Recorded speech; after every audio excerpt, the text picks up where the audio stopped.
सत्कार। शरणागत शत्रु का अतिथि सदृश सत्कार करना चाहिए। प्राण देकर भी उसकी रक्षा करनी चाहिए।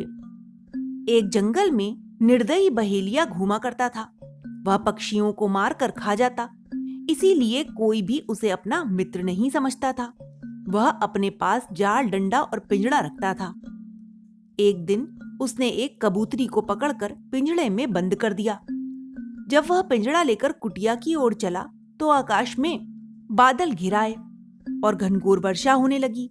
बहेलिया डर गया और एक वृक्ष के नीचे जाकर बैठ गया।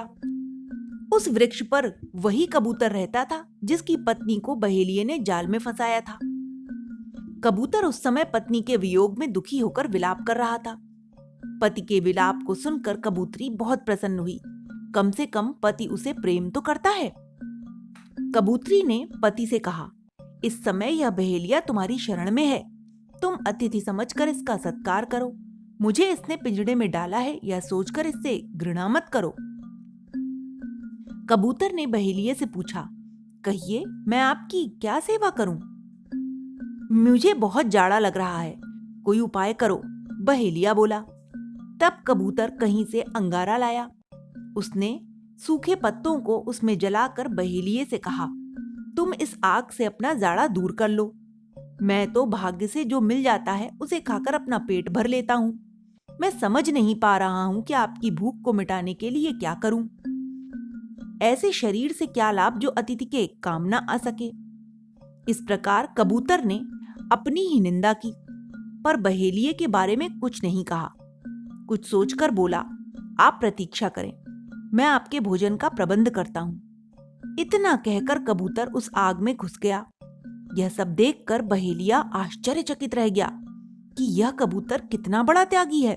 मेरे भोजन के लिए इसने स्वयं के प्राण निछावर कर दिए। वह कबूतर के उदार और त्यागी स्वभाव से बहुत प्रभावित हुआ।